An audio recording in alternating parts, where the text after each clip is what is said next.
प्रिय विद्यार्थियों, आज हम अध्ययन करेंगे मुद्रा की प्रकृति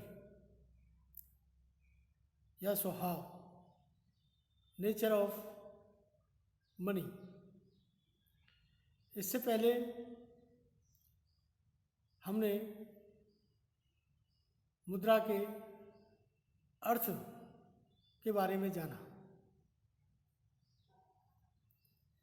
मुद्रा की प्रकृति अन्य वस्तुओं से भिन्न है। लोग अनेक वस्तुएं इसलिए चाहते हैं कि वह उनकी आवश्यकताओं को संतुष्ट करती है। मुद्रा प्रत्यक्ष रूप से व्यक्ति की आवश्यकताओं की पूर्ति नहीं करती। व्यक्ति मुद्रा की मांग इसलिए करते हैं कि इसमें क्रय शक्ति है, जिसकी सहायता से आवश्यकता की वस्तुएं एवं सेवाएं प्राप्त की जाती है। इस प्रकार मुद्रा एक साधन है, साध्य नहीं। इसमें सर्वग्राह्यता का गुण है।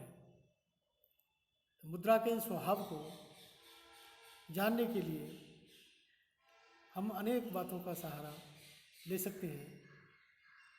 जैसे सबसे पहले मुद्रा एक साधन है, साध्य नहीं।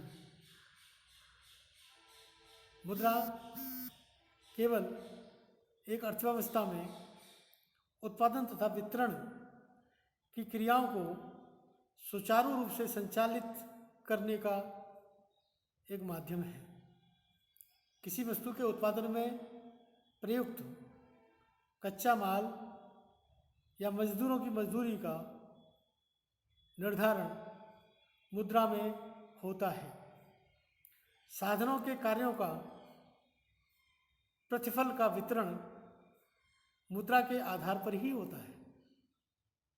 उदाहरण के लिए हम कह सकते हैं कि किसी भी देश को अमीर या गरीब उस देश में प्रचलित मुद्रा के आधार पर नहीं, अपितु वस्तुओं तथा सेवाओं के उत्पादन के आधार पर माना जाता है।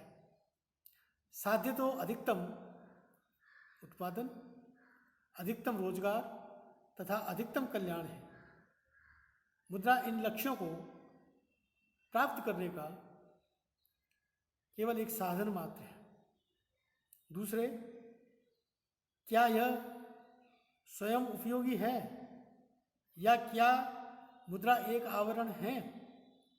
इस संदर्भ में प्रोफेसर पीगू, प्रोफेसर मिल, प्रोफेसर रॉबर्टसन का मत है कि मुद्रा की स्वयं में कोई उपयोगिता नहीं है। पीगू ने तो अपनी पुस्तक द वेल ऑफ मनी में प्रथम महायुद्ध पूर्व इंग्लैंड में कुछ कहावतों को लिया। मुद्रा एक अवगुंठन है जिसके पीछे आर्थिक शक्तियों का कार्य छिपा हुआ है। मुद्रा आर्थिक जीवन के चारों ओर लिपटा हुआ वस्त्र है। मुद्रा एक आविष्टन रैपर है जिसमें सामान बंधकर आपके पास आता है। पीगू ने मुद्रा को एक निष्क्रिय घटक माना, क्योंकि इसका कार्य केवल विनिमय को सरल बनाना होता है। परंतु पीगू का दृष्टिकोण बहुत ही संकुचित है, क्योंकि मुद्रा अर्थव्यवस्था का केवल आवरण मात्र ही नहीं है, अपितु एक सक्रिय तत्व है। प्रोफेसर रॉबर्टसन के मत में मुद्रा का प्रयोग वस्तुओं व सेवाओं के क्रय के लिए किया जाता है, परंतु कई बार ऐसा होता है कि मुद्रा की मात्रा तो पर्याप्त होती है पर वस्तुओं का अभाव पाया जाता है। कई बार व्यक्ति बचत करता है पर तत्काल उसका उपभोग नहीं होने से मुद्रा की कोई उपयोगिता नहीं हो पाती है।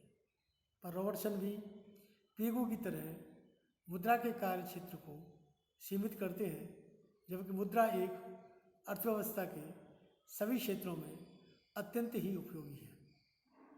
तीसरे, मुद्रा एक सरल संपत्ति के रूप में। इसके अंतर्गत मुद्रा सबसे अधिक तरल संपत्ति का रूप है। इसे किसी भी समय किसी भी वस्तु को खरीदने के लिए प्रयोग किया जा सकता है। इसी तरलता के गुण के कारण मुद्रा मूल्य मापन एवं विनिमय माध्यम का कार्य करती है। चौथे नंबर पर मुद्रा वैधानिक स्वीकृति एवं सर्वग्राह्यता। मुद्रा के लिए वैधानिक स्वीकृति अनिवार्य है। सरकार या कोई बैंक मौद्रिक नियंत्रण का कार्य करते हैं। इसके साथ ही सामान्य स्वीकृति भी आवश्यक है, क्योंकि सभी चलार्थ मुद्रा है, परंतु सभी मुद्रा चलार्थ नहीं हो सकती।